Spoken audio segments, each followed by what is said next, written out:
What's up, queens? Welcome to the Female Dating Strategy Podcast, the meanest female-only podcast on the internet. I'm Ro. And I'm Savannah.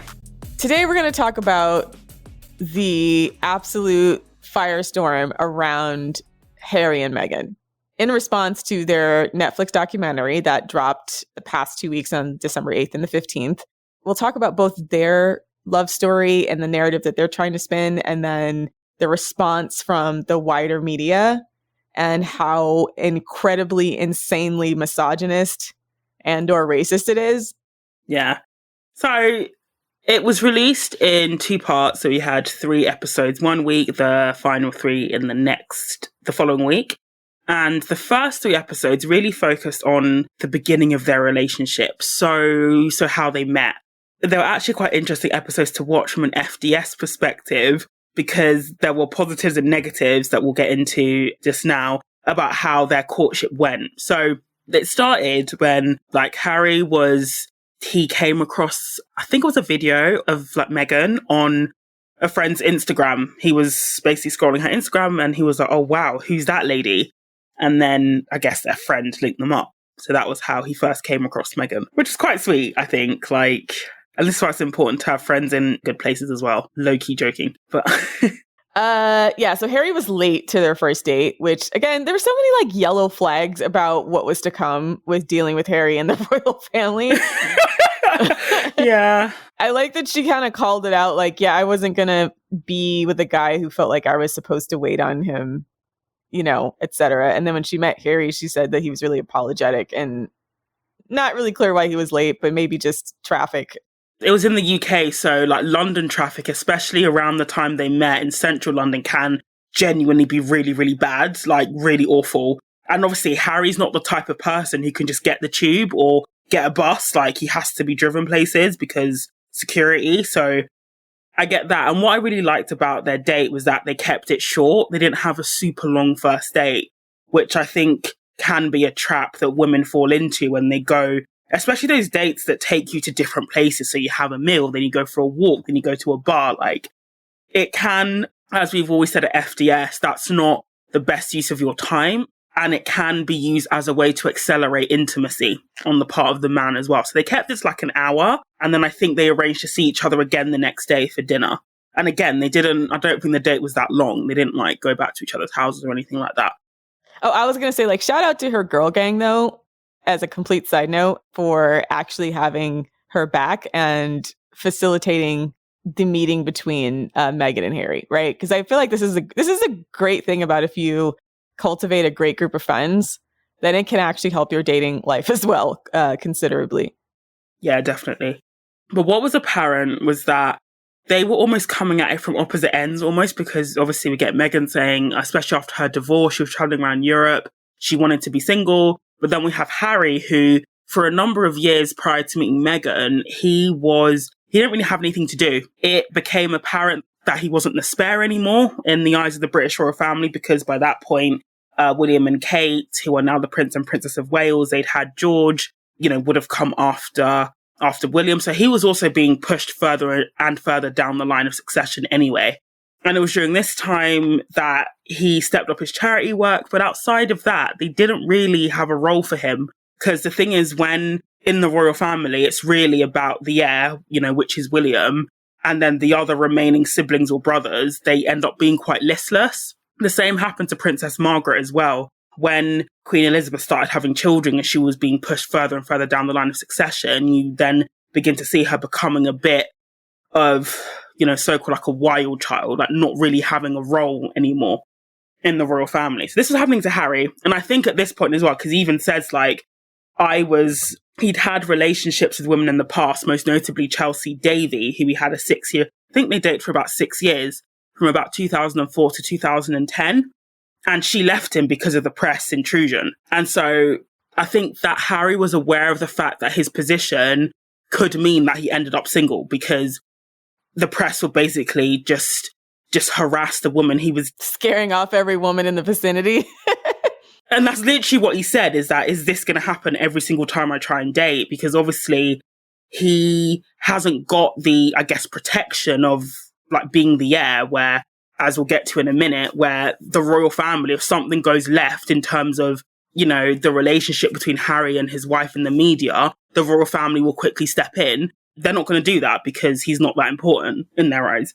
And so he was keen to settle down, and also Harry as well. He clearly and very publicly spoke about, the void that his mother's death, Princess Diana, had on him. And I think that was one of the qualities he was looking for when he was looking for a wife, was basically his mom as well. Yeah, I thought it was very telling when they both discussed the fact that Harry had a list of qualities that he wanted in a wife. And then when the interviewer asked, like, what was on the list, Harry was like, look at Meghan. Meghan is the list, right? There was an intentionality in the way that he was dating. Yeah, and I can imagine a lot of that list consisted of qualities that he saw in his mum. And that's even what he said. Like, he draws parallels between Princess Diana and Meghan Markle all the time. Like, one of the things that attracted him to Meghan was her charity work, which she was doing, to her credit, like long before she was in the royal family. And she doesn't get enough credit for the fact that even before she was royal, she seemed to actually give a shit about other people. All of the other women who have married into the royal family, they only started doing charity work because that's what royals do. They weren't doing that before they became part of the family, but she had always been doing it, and she was doing a good job of it as well. So, and he even said that was one of the things that drew them together, was their mutual interest in charity work, particularly in Africa as well, which is where they went for their third date. Right. So that was the other point that I was going to discuss, is that, again, kind of a yellow flag with some of the early behavior from Harry as far as like rushing the relationship, right? Because we've talked about this where I don't know if I would call it like completely love bombing, because I don't think he was love bombing her with the intent of like, with a lot of love bombers, it's like they're trying to manipulate that person for a narcissistic supply. I think he was doing it because he was afraid she would leave when she figured out the deal with being part of the royal family. You know what I mean? So in that case, that's why we sometimes say that them trying to rush a lot of these like deeply intimate dates, like going to Botswana and like sitting around in a tent very early on in the relationship, especially since they were long distance, can be kind of a yellow to red flag, because of the fact that it usually means that there's something else that they're trying to get you hooked on for their own benefit, right? So I don't think he's narcissistic and abusive like a lot of the guys who love bomb are. I think that he's in a very specific circumstance that's kind of unfortunate for him, but it still doesn't mean that it's still like following the rule that when a man tries to like rush the relationship and do like these like other locations and stuff, that there's usually something that comes along with it that he's trying to compensate for. So for their third date, Harry asked Meghan, do you want to come to Botswana for? And then she flies out to go and see him. And they spend some time in Botswana together. And I think it was there that they decided that they were going to start a relationship, a long distance one at that. And part of the issue with that is, obviously at the time, Meghan was, I think, either in Canada or LA? And Harry was in the UK. So she was far away from the British press. They managed to keep their relationship under wraps for about a year. And so she never really had the chance to really see what she was getting into until she was deep into the relationship. Yeah, she was in Canada. Yeah, she was in Canada, where she had her own house. She still had her freedom. She did get some press attention, but it wasn't anything like the attention that she got once it became known that she was dating Harry. And then Meghan describes it as, when the news eventually broke, that her world became very, very small and insular. So obviously the press were camping out on her doorstep. She had to have all the blinds closed. And Harry couldn't really do anything about it. And I think with Harry is that because this is the life that he's always known, he wouldn't know what it's like for somebody coming in from the outside, especially somebody who's had quite a lot of freedom from birth, just how that would feel to then all of a sudden have your freedom restricted because the press is being highly intrusive. And so Harry couldn't really help her at that point, bearing in mind they were still long distance. And the relationship between Americans and the paparazzi is quite different from the royal family and the British paparazzi. So they did make a point that like Meghan was just being friendly with the paparazzi because that's generally what a lot of celebrities do here in the States. And the British press interpreted that of like, she's attention seeking, she's narcissistic and wants to be in the spotlight, which is kind of totally different than I think people stateside would perceive that. Because, with like TMZ, they just run up and put cameras in your face. if you're just coming from the airport or something. And so generally American celebrities are expected to be like cordial and nice to the paparazzi. Otherwise they'll treat them like they're rude and stuck up, versus in the British press, I guess Harry made the comment that they're expected to more or less like ignore the paparazzi. Yeah, you just have to ignore them. You can't engage with them at any point. There were so many times where there's like faux pas between American culture and then British culture that the Brits seem to have read in like the worst interpretation possible. Yeah. And, you see the stock images. There's a lot of images or archive footage of Diana being hounded by the press, of Kate being hounded by the press as well. And again, their reaction is very, very different to Meghan's initial reaction when she was like, hey guys, how you doing? Until Harry was like, ignore them, like, don't talk to them. And then Meghan was a bit like, well, okay, I'm just being polite. But, like Rose said, that then, came to be interpreted as, oh, she loves the attention, she's entertaining them and stuff like that. So if we then skip to their engagement, because they got engaged, I think probably around a year or so after dating. They kept under wraps for several weeks, that's quite normal in the royal family, where they announce the engagement several weeks after. And this is where, Meghan begun to be introduced to the PR of the royal family. So their post-engagement interview that was given between Meghan and Harry, they basically said that was all staged. So they had a script they had to keep to, and it was basically staged. And then we begin to see obviously the interest in Meghan from the press, the British press, begins to ramp up. And then we begin to see how, I suppose, like the narrative around Meghan's relationship with her family basically begun to play out. So in the documentary, that one of her nieces, called Ashley, she says, so Ashley is the daughter of Meghan's half-sister, Samantha Markle. And it was around this time that Samantha Markle was doing the rounds on news channels, in papers, basically disparaging her sister, saying she's abandoned them, basically saying quite a lot of, really bad lies about Meghan. And in the documentary, Ashley was like, well, Samantha's basically a liar. And she was so abusive that Ashley had to live with her grandmother. And even before that, 2 or 3 years ago, actually maybe 4 years ago, there was an interview done with her other daughter, Noelle, Samantha's other daughter, who said the exact same thing prior to this documentary, that I was not raised by my mother, Samantha Markle. She was horribly abusive to us. And even Samantha Markle's own mother came out and said that she was a liar and abusive. So the fact that the British press kept using her as a source of information, and also Fox News for that matter, like Tucker Carlson just did. Yeah, they gave her so much airtime. Yeah. So much airtime. And Tucker Carlson did an interview with her yesterday after this documentary came out, after it's public knowledge that this woman's children did not even live with her because she was so abusive, and that the entire family says she's a bald-faced liar. He still put her on television just to like tell lies about Meghan and then act like it was ridiculous that Meghan felt that the royal family and the media had done things that were racist, right? So Fox News is owned by Rupert Murdoch. And so all of the Rupert Murdoch-owned press is completely and totally committed to platforming anything that is going to be nasty and abusive towards Meghan. We'll get on to the royal family's relationship with the press in a bit, but like Harry, and he basically talks about it quite extensively in the documentary, and basically says that there is almost like, because the general feeling by the British press is that towards the royal family is that, we pay for you and you pose for us, basically saying that because you're publicly funded, you are basically public property, and we should be able to photograph you and talk about you however we like.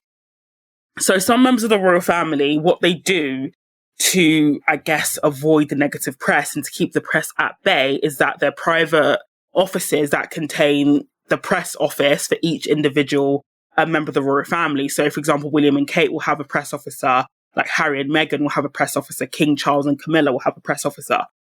And they will all work independently. And so, what happens is, let's say the press officer for William and Kate will say, okay, so you're going to print this bad story about us, but I will give you this story about Harry and Meghan that you can print instead if you take out the bad story about us. And they basically have this quite toxic bargaining relationship with the press where they'll basically like throw each other under the bus just to make themselves look better.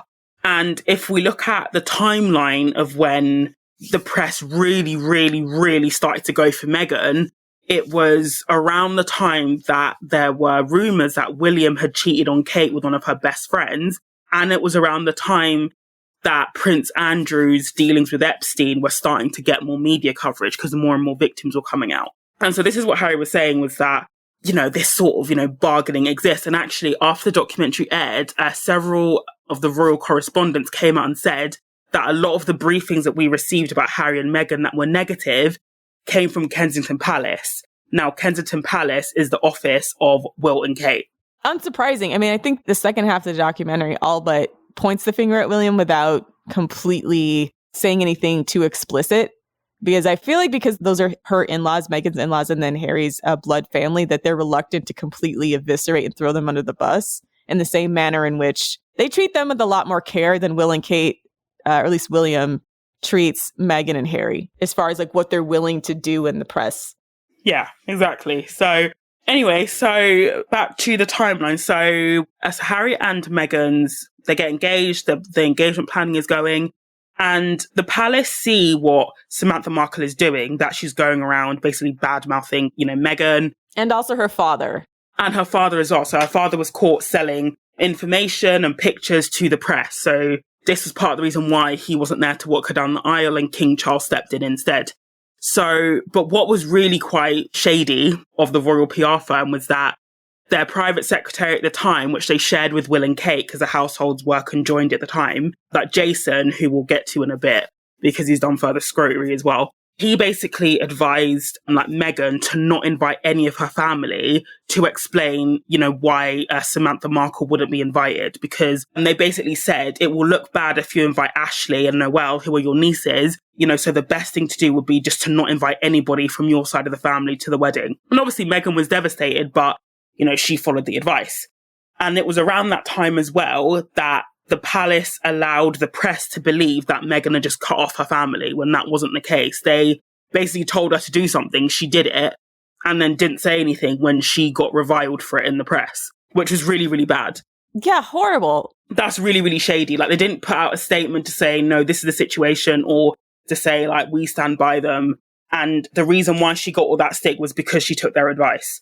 And I felt especially bad watching the documentary for Samantha Markle's daughters, because I felt so bad for Ashley. Because imagine your mother is just publicly embarrassing you on an international stage, right? The mother that abused you at that, right? So poorly that other family members had to step in and take you out of that situation. It's she's still continuing that type of public, unhinged behavior. It's embarrassing. You could tell that she was really triggered by the whole situation, and to be cut off by the one family member that she had grown close to because of her mother's behavior, as well as just horrible politics of the royal family. I could feel her emotional devastation in that moment, and it felt bad to watch. I mean, so yeah, that was really, really shitty.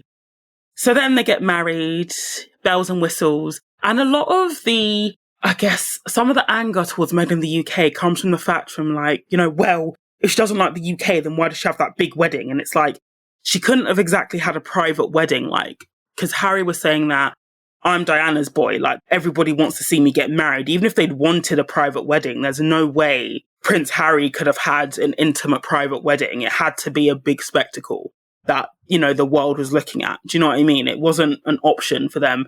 And it's to be honest, why would you want a wedding where you've got thousands of people just staring at you?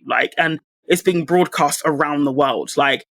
I think that most brides can be quite nervous and self-conscious on the day. So just imagine that, you know that your wedding is going to be broadcast to millions of people who, and let's face it, who are ultimately waiting for you to trip up so they can gossip, basically. So anyway, they get married and then they enter a sort of honeymoon period with the British press where, Meghan is seen as radical, as different. She's biracial. She's outspoken.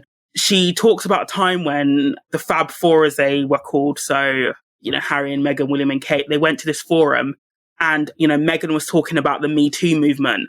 And Meghan genuinely didn't know that the royal family don't speak about things like the Me Too movement. Exactly.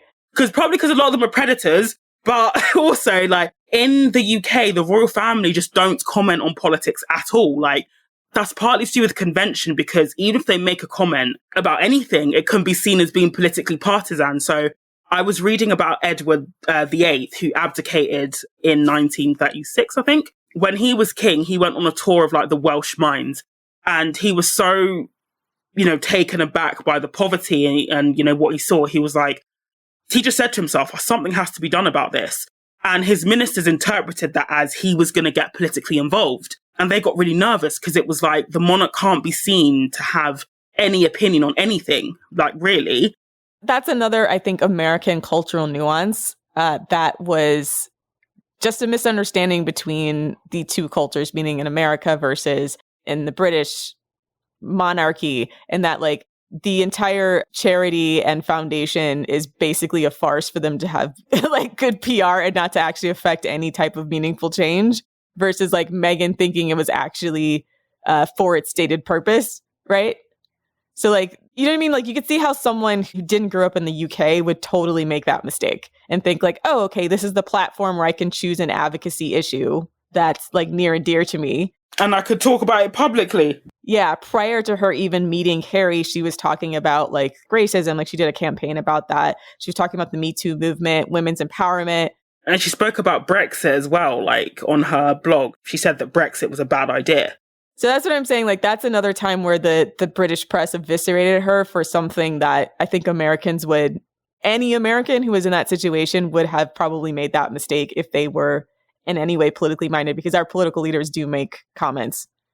Apart from maybe it'll be like a similar thing where a member of the Supreme Court comments on like a policy that was passed, because they're supposed to be at least outwardly impartial. Do you know what I mean? It wasn't that the press eviscerated her for it. Because after she said that, she was seen as different, that she's outspoken, she's a feminist, she's this, she's that. But it was probably within the royal family, they were like, you can't say that. And it's not even like you have to give an opinion. So Edward VIII saying something must be done, that's not really an opinion, but he literally just said something and that was an issue. And they can't do that, at least not in public. So even when, Scotland was having a referendum, someone asked Queen Elizabeth II about it, and all she could say was, I just hope the people of Scotland think very carefully about it. In private, she was probably hoping that Scotland wouldn't vote for independence, but she could never say that in public. So like, I'm looking at the Royal Foundation mission statement, and it quite literally says like, the Royal Foundation mobilizes leaders, businesses, and people so that together we can address society's greatest challenges, right? Led by the Prince and Princess of Wales. So like, you know what I mean? Like, that's what they're saying they're about. It's quite wishy-washy though, because they don't get involved in anything political, like anything to do with politics. They just don't comment on, because it's just not convention for them to do that. It used to be. It says impact, like they have an impact statement, right? Like, so they have all these things on the website. So it quite literally says on the Royal Foundation website, impact. We focus on issues that matter to our principles and to society where the Royal Foundation can have a significant impact. So like they kind of try to put the image out there that they are trying to be involved in society's issues without actually being involved in society's issues. Yeah, exactly. But Meghan probably wasn't to know that, and maybe Harry didn't tell her. But anyway, what's up, Queens? This episode is brought to you by our sponsors, Athletic Greens. AG1 by Athletic Greens is a nutritional drink that you can drink every day for optimal health. I've been taking AG1 every morning after the gym, mixed into a green smoothie. I like to mix it with some pineapple juice, a couple of ginger cubes, and a handful of spinach and some kale. 1 scoop of AG1 and you're absorbing 75 high-quality vitamins, minerals, superfoods, probiotics, and adaptogens to help you start your day right. AG1 is my daily micro habit that makes it easy to absorb key nutrients, lead a healthy lifestyle, and feel my best. And to make it easier for you to obtain better health, Athletic Greens is going to give you a free 1-year supply of immune-supporting vitamin D and 5 free travel packs with your first purchase. All you have to do is visit athleticgreens.com/FDS. Again, that is athleticgreens.com/FDS to take ownership over your health and pick up the ultimate daily nutritional insurance. 1 scoop, 1 minute, once a day, every day. AG1 by Athletic Greens. Now, back to the show. So they have a bit of a honeymoon period, to be fair. The press wasn't always gunning for Meghan, but then things change quite dramatically when Harry and Meghan go on their first solo tour of Australia. And we sort of got hints of this when, on her first solo engagement with the Queen to Cheshire, I'm surprised they didn't air this actually, but probably out of respect for Queen Elizabeth II, So Meghan went with Queen Elizabeth II to Cheshire to do like a meet and greet and a walkabout, which is where they basically like greet members of the public. And the public absolutely loved Meghan, to the point where somebody was like to Queen Elizabeth, "Oh, can you give these flowers to Meghan?" And I remember seeing the Queen awkwardly just gesturing her lady in waiting, saying, "Take the flowers." Like, can you imagine like asking the Queen of England, "Can you pass these flowers to like a junior royal?" And I was like, uh-oh. So then Harry and Meghan go to Australia, and that tour was an overwhelming success for them. Like, they were so, so popular, so well loved. And, you know, they were so, so well received.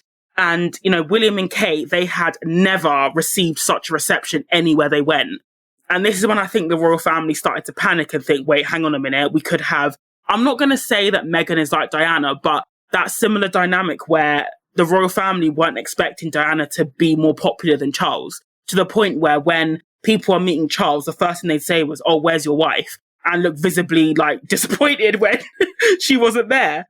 And if you can't see the misogyny in that, I don't know what to say, right? They are so threatened by a woman having any type of political influence, right? And even if it's like positive or independent pull, like this is why, like in pictures of Charles and Diana, because they were the same height. Diana was quite a tall woman. I mean, but they took the picture so that Diana would look shorter than Charles, but they were the same height. It's petty stuff like that. And even Diana said, like, once I became more popular, people within the royal family started getting jealous because, you know, when the person who was meant to be the spotlight, Charles as Prince of Wales, or William and Kate, who were the next Prince and Princess of Wales, you know, when they're being upstaged by junior royals, they don't like that. If you look at the way, you know, Kate's image is managed as well, you see that they've basically managed her down to the point where, you know, she couldn't possibly ever upstage William. And I remember seeing an article, you know, where, because like Kate likes to run, like she's an avid runner, she's really active. And she went on a public appearance with William where they had to basically run like 100 meters. And, you know, Kate is an experienced runner, and you could see Kate in this video. She was deliberately like, you know, being slow just to not make William look bad. And she was just running like she didn't know how to run. But she's almost like a seasoned runner. She runs all the time. They basically managed Kate down to not upstage William in the way that Diana upstaged Charles. I mean, Harry was always quite a popular member of the royal family in the sense that he was the one that was seen as the most relatable. Obviously, I think in part because of his wild child stage where he was caught doing coke or saying racist stuff or, you know, doing strip poker. Or donning a Nazi uniform. I mean, but the thing is with that is that, you know, one thing that I will give like Harry massive credit for is that he's the only member of the royal family who held his hands up and said, yeah, that was shit. And he actually went to South Africa to do better, to understand it, you know, racism better. And the press never reported that. They never said that he spent a lot of time in South Africa, you know, meeting black people, just trying to be better. Like, he's the only member of the royal family who's done that. And even more so, I think what came across to me in the documentary is that the time he spent enlisted actually really affected him, and that he actually found genuine brotherhood and family and camaraderie in his fellow soldiers. Because he was in the military for like 10 years, right? So having that much exposure and like an arm-to-arm exposure with regular people probably opened his eyes to a lot of the way that society operates outside of the royal family, how the royal family is viewed. And then like the struggles of regular people in a way that I don't think the rest of the royals would have ever been exposed to. So it's very clear that like he did the work, right? He clearly knows he screwed the pooch with it. I mean, I don't even know what to say. Like, there's just objectively awful and completely fucked up to like be wearing a Nazi uniform, especially as a part of the monarchy. But you know, that was probably like his teenage edgelord phase. And him as a 30-plus-year-old man now is like, actually, how old is he? He's in his 40s? No, he's younger than Meghan, right? So he's like in his... He must be late 30s. He's late 30s. Yeah, he's in his late 30s. So like him now, as an adult, like trying to work on his own self-awareness and work on himself, that was very clear throughout the documentary, which I was actually surprised at because I don't know what I thought about Harry before, but I thought he was a little dumb. And I don't mean that like in a mean way. I just thought he was just like, nah, like a person who is... I thought he'd be a lot more ignorant than he came across. He seemed to understand that, you know, yeah, I didn't get this racism thing before, but I'm doing the work now to try and get it. And the fact that he was basically willing to cut off his family because of the racist treatment that his wife is receiving, I think that you know, that act itself is quite high value to take a stand against your family, especially a family like the Windsors, who are very, very powerful. Because like, not many people, a lot of people can't even cut off a friend who they know like holds racist views. They'll just say like, okay, we'll just not talk about that because I don't want to hear it, because hearing that you're racist makes me feel uncomfortable, but I don't want to cut you off. Do you know what I mean? I think he's also keenly aware of the optics in a way that the royal family is not, because he's been around regular people that he now sees this shift in public consciousness, and that you can't keep doing things the old way, when like the pre-internet age and the pre-like global consciousness age, where people are interconnected from different countries. And you're starting to see the like the anti-Commonwealth sentiment bubble up, but that was probably always there. And Harry is aware of it. So I'm not even sure it's like, so I give him credit for protecting his wife, trying to combat, you know, the racist attacks against her, as well as like talking about aspects of systemic racism. But I also think he saw where the wind was blowing in a way that the institution does not. And so he's trying to get ahead of it politically. And that's why he also thought like, oh, Meghan could be an asset to the royal family because, first of all, like she's a person of color, quote, you know, like she's a mixed race person, even though she's very white passing. And so a lot of people felt like, okay, this represents a change in the direction of how the monarchy has traditionally presented itself when dealing with most of the Commonwealth, which is people of color. But so I feel like Harry is the only person who gets that in that family, versus like everyone else, because they've lived very insular lives, has not like grasped that yet. And that's why they're like failing in popularity. And I'm sure that maybe women who've married into it, like Diana seemed to understand it. Obviously, she was a white woman, but she seemed to understand the need to give a genuine shit about people who didn't look like you. I'm not sure if Kate and Fergie would, but, you know, maybe they've been muzzled as well. I don't know. But this is where I think the sympathy for Meghan and Harry, at least in the UK, begins to drop off a bit. Purely because what they're asking for, you know, because Harry was saying, as Rose said, that, oh, Meghan will be a great ambassador for the Commonwealth, so people look like her. And I was like, firstly, you know, most people in the Commonwealth don't look like Meghan. They're a lot darker skinned. But secondly, it's like, ultimately, we are talking about racism in the context of an institution that built its wealth on racism. And whether Harry and Meghan like to admit it or not, being part of that family means that they have benefited from said racism. And I really agreed with Ash Sarkar's comments on this, in that there is no way to make the royal family an equal institution when it is built on inequality. This whole idea that there is an heir and a spare, you know, that's what keeps the royal family going. The idea that some people are better than others, you know, that is the bedrock of the royal family. So I understand what Harry and Meghan are asking for, in the sense that they wanted the racism and the inequality to stop, but equality is not compatible with a monarchy. It just can't be. So this is like my perception as an American. We're not part of the Commonwealth. A lot of our institutions in America were quite literally built on slavery, colonialism, genocide, right?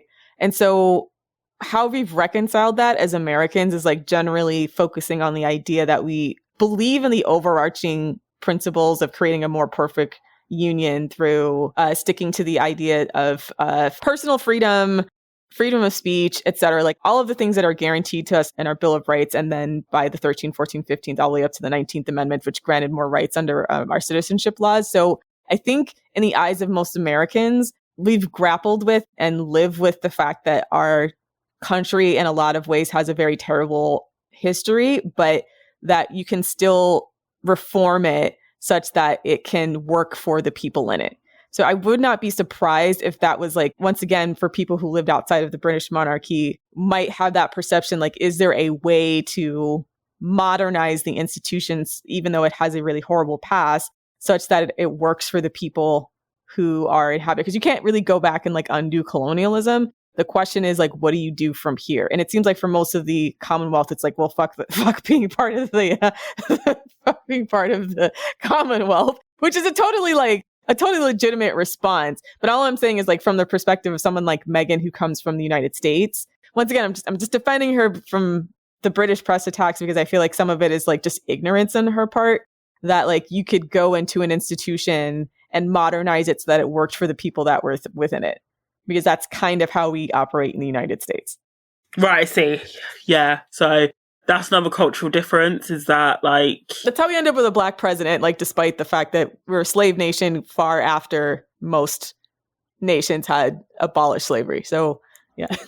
But I mean, that's also a testament to your democratic system, right? Is that you can vote in your head of state for the most part, right? You can't vote in a monarchy. And this is why they're allowed to have conventions and traditions that are from the prehistoric ages that are still upheld to this day, right? So a lot of people don't realise this, for example. So Kate is now Princess of Wales. She is the highest ranking female in the United Kingdom after Queen Camilla, I think, in the order of like a precedence. So she comes after Queen Camilla in the formal situations as long as William is there. So if William isn't there, she is seen as of a lower rank than Princess Beatrice and Princess Eugenie, who are Andrew's daughters, purely because she wasn't born into the royal family. Especially for a female who marries into the royal family, that's how your rank can shift, depending on if your husband is there or not, which is quite an archaic, like, rule, anyway.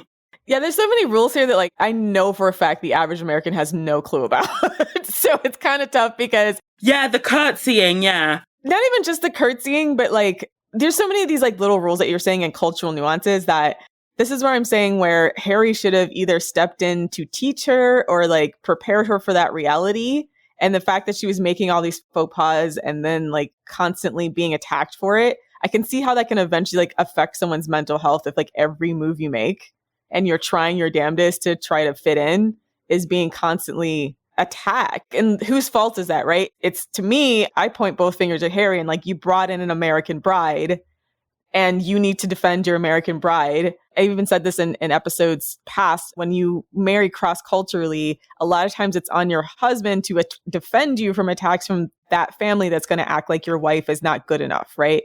Because you're not part of their culture. I said that in like the SK and Raven situation where like, I don't like where a guy wants to be with a woman who's not from his culture and then allows everyone from his culture to attack that woman for not being, quote, enough. To be fair, though, like Harry did begin, even before they got married, he started with the statements calling out the racism, telling them to back off. He started it to try and stick up for her. But the problem is that the palace just didn't back him at all on that. And they were actively part of the briefings against Harry and Meghan. So we then, after the Australia tour, we see a shift and then we start to see the narrative about Meghan changing. So she's Duchess difficult, she's a diva, she's demanding, you know, Harry's her lapdog. So I heard that moniker was given to her because she would send emails like really early in the morning. And that's, again, very normal for Americans. It doesn't mean you're like obligated to answer outside of working hours unless you work for a company where you are obligated to answer outside of working hours. But people in the monarchy, it seems like, took that as like, she expects people to be up at 5 a.m. catering to her every whim, you know? But also it's like, do you not think that other members of the royal family are just as demanding? Like, why the focus on Meghan? There's Prince Andrew's protection officers have come out and said, or his former protection officers have said, he would sneak in, you know, younger women in their 20s, and he would be horribly abusive to his staff as well. Like, that he would greet them, you know, they'd say hi, he'd tell them to fuck off. He'd be verbally really abusive. There's Charles, who was so fucking lazy, he dropped a piece of paper in the bin that was next to him, and he called a butler from the other side of the palace to come and get the piece of paper out of the bin. There was that video that was circulating on Twitter where he was really mad at his assistant for not clearing his desk and like not moving the pen and inkwell like 3 inches to the right. So that's what like the royal family males are like, but they're lambasting the women. But yeah, like aggressively gesturing. Like looking back with the media hit, I don't even know if Meghan was a difficult bot. I've no idea if that's even true. I just want to put a big question mark around that, because even if it was true, who is leaking that information, right? Because if you apply to be a member of the royal staff, you usually sign an NDA, non-disclosure agreement. So the source must have come from inside the house. And it's like, why would they be leaking that only about Meghan when I'm sure she's not the only demanding member of the royal family? And you don't hear anything about William and Kate, Charles, and all these other demanding, like probably equally, if not more so demanding people. Yeah, agreed. And yeah, like I said, it's not even clear that she was what happened, but I'm saying of the reports that are coming out, some of the things that they were saying was evidence of her diva behavior is just very common practice in the US. So that's why I'm just saying that it could be cultural misunderstanding. It's probably a little bit of that, and then William stoking the flames to make it worse in the press. Yeah. So then in the second half of the series, we begin to see just how fucked up the relationship between the royal family and the press actually is. And Harry, comes out and says that basically a lot of the negative press around Meghan, it came from the palace. They were actively feeding Meghan to the wolves in order to distract from their own, terrible behavior. And William was at the center of that. Or his private officers was at the center of that. I think that Harry was quite careful to say this was William because he was like my brother's office. But the thing is that there's no way William couldn't have known what his office was doing. There's just no way. And even if he wasn't aware, like when he saw the negative press about Meghan, again, like none of them said anything about it. Like none of them defended her. And what's equally ironic is that William and Kate talk a lot about mental health in the UK, but their sister-in-law's mental health was quite, visibly declining, and they said nothing.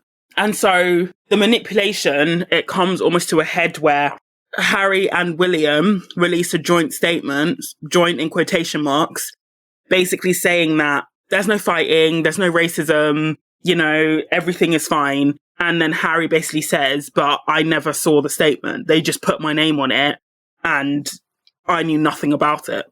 And furthermore, leaks their plans to depart from the monarchy, which he said wasn't even finalized and was just like a bunch of suggested roles that they could play. And then either Prince Charles or Prince William leaked that to the press pretty deliberately, like force their hand and make it seem like, oh, they're going to depart for sure. And so then like they were forced into a corner. After telling Meghan to put it in writing, by the way, after she said she just wanted to discuss it. So that was very clearly a deliberate manipulation on Prince Charles's part to put something in writing to then have that go out to the press to eat them alive. To have it as source material, yeah. And so Harry then, there's this meeting between Queen Elizabeth, Charles, and William and Harry about the proposed Megxit. And, what Harry and, Meghan originally wanted was that they still wanted to promote the Queen and the Commonwealth around the country, just not in the UK because of the press. And he thought that option was on the table, but when he got there, he quickly realised that the outcome had been decided and that it was either they were all in and they had to stay in the UK or they should leave entirely. And then, William just starts screaming at Harry. The Queen doesn't say anything. Charles doesn't really say, and actually Charles was chatting shit and telling lies in that meeting, according to Harry. And this was when Harry realised they just have no option. And what I think was quite callous about the royal family's reaction was that they stripped Harry and Meghan of the protection 3 weeks before they were due to leave. And I think they did that to try and get them to stay. Oh, for sure. Because they hoped that Harry would say, oh shit, we're not going to have protection, so we might as well stay here because we'll have protection here. It was just a completely abusive tactic to get them to stay in an environment that was very hostile to them and in an environment where the royal family weren't willing to help them out. So this is where Tyler Perry comes like a knight in shining armor and offers them his house in LA. Extra random, by the way, because we were all like Tyler Perry of all people, but he has a compound. He has a large security gated compound. So I guess he did have the capacity to take them into a place that would be protective of them. But it is sort of random because they didn't know each other. Yeah, no, he sent Meghan a letter before her wedding, basically saying, I'm praying for you that it works out. And then the first time Meghan and Tyler spoke on the phone was 2 years later when she basically had a breakdown and was saying basically how difficult it was. And then he was like, how can I help you? So he offered them his compound with security for 3 months to let them settle in the US. And that was what they did. But yeah, Tyler Perry did them a solid on that one. So yeah, they moved to the US. And we then see, footage of Harry and Meghan settling in. We hear from her mum. And then it comes out that Meghan wants to sue the Daily Mail and by extension their parent company for publishing a private letter that she wrote to her dad. Basically a letter that she wrote, again, on the advice of the Palace PR firm that the Royal Mail had then published. And what was really quite damning, for William especially, was that it came out that Jason, who is currently, I think he's a CEO or chair of like one of, William and Kate's like main foundations. I think it's called Earthshot Foundation. And at the time, William and Kate's press officer, Jason, he basically released a statement in support of the Daily Mail. So you have, somebody who is intimately connected to William and Kate basically releasing a statement that nobody asked him for in support of the Daily Mail, like knowing that Meghan was suing them. So they're just trying to sabotage Harry and Meghan at every opportunity. Yeah, basically.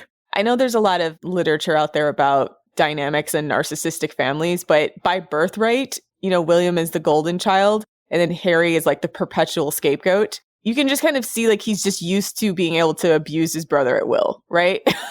Well, yeah, because the firm will back him. If there was a rift between, William and Harry, and I think, Harry grew up knowing this, they will always side with William. It's like a non-starter. So it's just odd because, we talk about these dynamics as like horribly toxic and unhealthy and having, near crushing effects on the scapegoat's mental health when they're constantly being the target of familial abuse because of them not being whatever the golden child standard is set. And so like just seeing that play out in this family, like on an international stage, and then it's just kind of wild. Like, I don't understand how like people don't have as much sympathy. And I know they're royals and they're rich and they have a lot of connections and wealth, but just like from a human standpoint. Yeah, it's not nice to constantly know that you're second fiddle. And then like, not only that the media that arguably caused your mother's tragic death, and even if she hadn't died, they were certainly causing her to be suicidal and have bulimia. And he witnessed his entire life the abuse of his mother by the press to the point where she was bulimic and suicidal. Finally, this kid grows up, starts to like do the self-work on his own mental health, and then also like a more social awareness, finds a wife despite all of the nastiness from the press that he knew was going to come her direction and scare most women away, and then have them try those same attacks on her, trying to bully her to the point of suicide, in which Meghan said that she was frequently suicidal while in the house because of like how restrictive everything was, not being able to talk to people without, everything being very controlled. And she was not able to see a mental health representative because they didn't want that out in the press. And she's probably suffering from postpartum because she just had a baby. So to have all that happen, and then like, he's in the position now to maybe right some wrongs. Like I almost like feel for him, like I feel a sense of sympathy because I get like, yeah, he's finally trying to stand up against the abuse that's been happening to him his whole life, and which arguably killed his mother. And then now his brother's like re-perpetuating that cycle against his wife. Like that's a huge betrayal. You know what I mean? And that's what Harry said, was that it wasn't even the press that was the worst part. It's just the fact that William was either behind it or knew of it and did nothing, especially knowing, what Diana went through. And he's basically doing the same bullshit against Harry and his family. That's what he said is the most painful part. And it would be painful. Like, and especially like William and Harry growing up, even when they were young men, like they were so tight. You could tell they were really, really close. And I'm guessing that losing their mum in such a way probably brought them a lot closer. And even up until I think about 2015, like Harry, William and Kate, they were like a threesome, like they shared a household. And they were really, really close. And it is really, really sad just to see just the distance between them now. The distance that just seems to be getting bigger and bigger, because I don't see William ever admitting that what he did was just totally fucked up. The palace don't issue apologies like that. Even Diana, they've not really apologized for how they treated her. I know. That's what's so wild about it, is like how now she's deified because she died, but they can't see the same cycle of abuse that they're perpetuating on the women of that family. So yeah, I think this episode is going to be a two-parter episode purely because we have a lot more to get through, especially in terms of the misogyny and the racism, both from the press and from individuals, particularly on social media, who are still going in on Meghan. But that will definitely be a topic for another day, because unfortunately, Meghan is not the only victim of this. It's happened earlier this year to Amber Heard. It's happening to Meghan the Stallion. It's just, I think there isn't anything that unites MRAs and so-called feminists more, than a social media witch hunt against another woman. And that is just really sad. And I don't know what to call these women. I know everybody gets mad when I call them femcells, but let's come up with a term for these, like basically the Deptford wife demographic, or like the women that still defend R. Kelly. Or Johnny Depp. Yeah, the Deptford wives. Like, and the odd thing about it is, like, so often they're definitely outside the demographic of women that the man that they're defending with their life would even be interested in. But like, they are the flying monkeys of the patriarchy. And it's ironic when it is feminist. A lot of these women, I don't know if they identify as feminists or not. A lot of them are just like, some of them are just conservatives, because I know there's a lot of conservatives that were seething about like, Meghan allegedly complaining and she's got so much privilege, et cetera. And like, they were totally jealous that she got to marry a prince and they didn't. I mean, but I thought conservatives in the US would be like anti-monarchy. Like, they're all about the Constitution and democracy and shit. Okay, it doesn't have to make sense as long as it's misogynist. That is basically what it comes to. And then Fox News, like I said, is Rupert Murdoch owned. So if you understand, like, the Rupert Murdoch press has a narrative, and that's like The Sun, Fox News, et cetera, and they're going to push that narrative whether or not it makes sense. They hate any woman that stands up to any type of patriarchal authority more so than they love America. And like, this is my rant about conservatives, because we've now seen a couple of times where they turn coat on Americans in a way that's like cannot be explained by anything other than certain aspects of misogyny and racism. Right? Like when they were suddenly defending Russia because of like Donald Trump's involvement. And like, the Russians hate our fucking guts. They are not like, defending Russia because Donald Trump has ties to Russia is the most insane shit I've ever heard in my life. But like, there was a narrative that was going in conservative media with that. And this is another situation where I'm like, defending the monarchy as an American is the craziest shit I've ever heard in my life. But again, you can explain it because of racism and misogyny. Like, they're just going to take the narrative that supports the patriarchy. That's it. But yeah, I mean, I definitely want to talk about that, because I don't think it's actually spoken about anywhere near enough, like the damage that these groups of women can do to the women they're targeting, and also indirectly to other women as well. So yeah, that will be in part 2 of this episode, where we'll go into that. Yes. So stay tuned for further discussion. That's our show. Check us out on the website, thefemaledatingstrategy.com, as well as our Patreon, patreon.com/thefemaledatingstrategy, where you can get weekly bonus content and submit a roast to Scro and talk to us about this episode on our Discord and do our twice a month war room. Also check us out on Twitter @femdatstrat and on our Instagram @_thefemaledatingstrategy. Thanks for listening, Queens. And for all you royalists out there, get a democracy. Die mad. Die mad.